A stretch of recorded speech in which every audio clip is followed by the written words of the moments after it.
This video was brought to you by Ground News.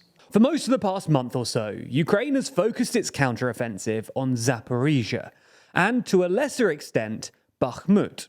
While Ukraine has made gains in both areas since we did our last Ukrainian update video, perhaps the most interesting advance has come in Kherson, where Ukrainian forces have successfully established a permanent bridgehead on the left bank of the Dnipro River, in the aftermath of the Novokakova Dam explosion and the subsequent flooding. So in this video, we're going to be taking a look at where Ukraine has made gains, why they've crossed the Dnipro, and what might happen next.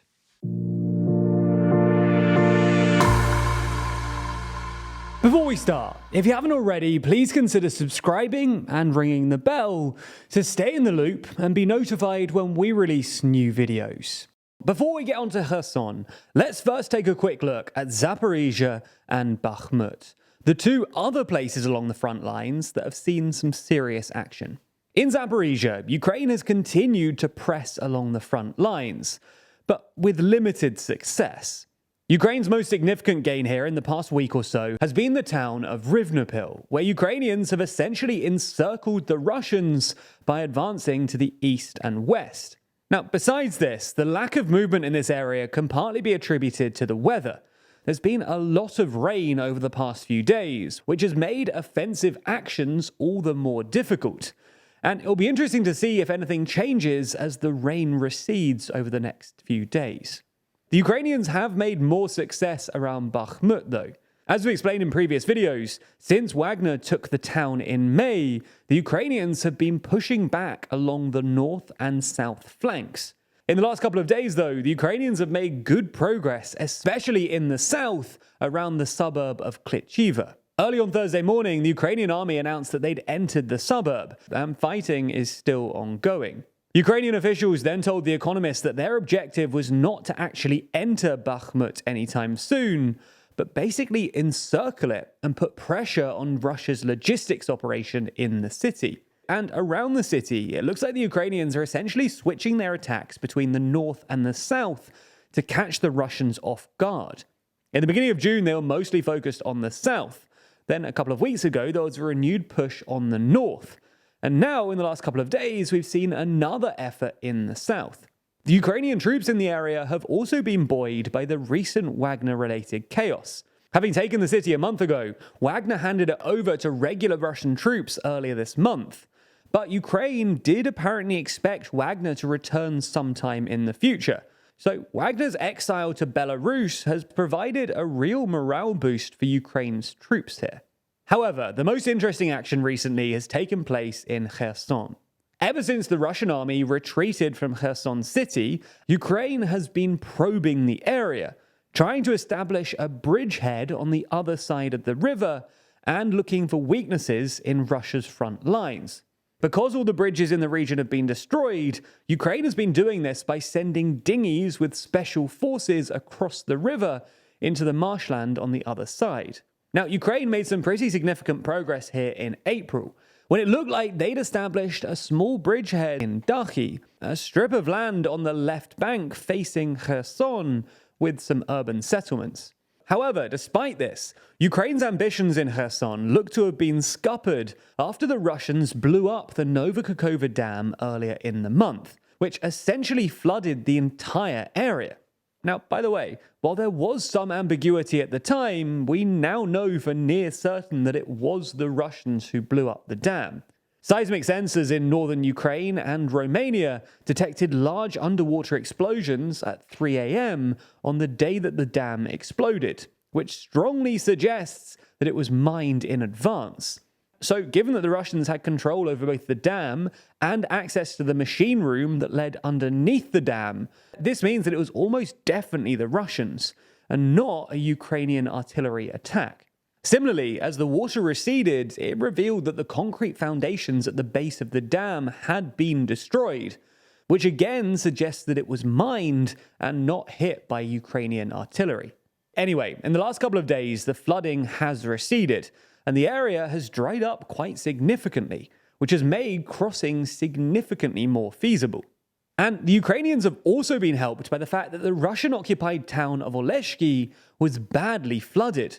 For context, Oleshki is the largest settlement in the area, and it was basically acting as the forward operating base of the Russian troops in the area. Ukraine apparently took advantage of this last week when they started making more regular crossings, and Russian telegram channels reported that Ukraine had started moving heavy equipment into the area, including anti-air systems. On June 26, Ukrainian troops then successfully pushed the Russians out of Dakhi, and a few days later, a Russian tank was blown up on the Konka Bridge, which suggests that the Ukrainians are at least active on the outskirts of Oleshki. This might be why, on Thursday, there were reports from Russian telegram channels that occupying Russian forces were evacuating a 15-kilometer zone east of the left bank of the Dnipro.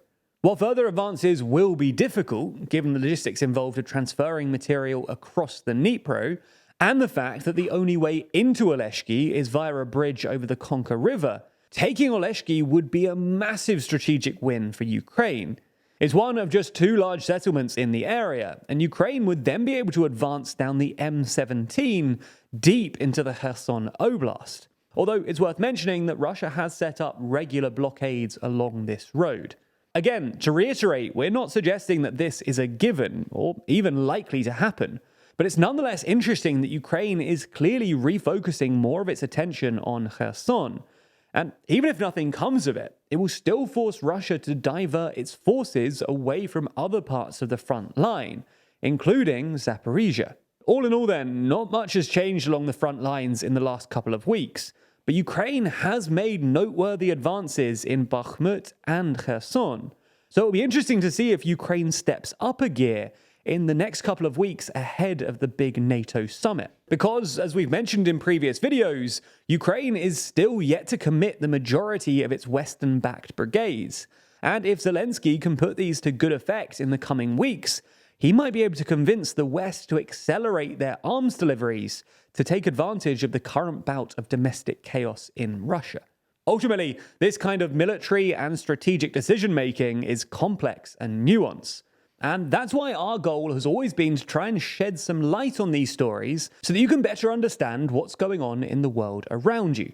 Unfortunately, though, many news outlets use this complexity and nuance to frame a story in a certain way, which is why I'm super excited to tell you about today's sponsor, Ground News. Ground News is a very useful website and app which I use every day that lets you compare related articles in one place from thousands of sources around the world and across the political spectrum, with context about every source you're reading. For instance, take this story about Zelensky meeting with Greta Thunberg to discuss the environmental impacts of the war in Ukraine. Ground News allows me to see which outlets are reporting on this most, and in this case, you can see a majority of these stories come from left-leaning outlets. So if you only read on one side of the spectrum, you could totally miss it. It also allows me to compare headlines and stories by outlets, allowing me to get a fuller picture of what's really happening.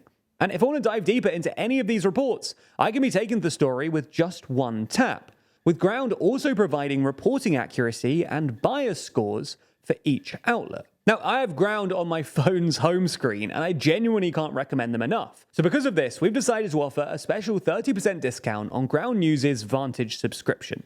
You can only get that discount by clicking the link below, so check it out and help support an independent news platform working to make the media landscape more transparent.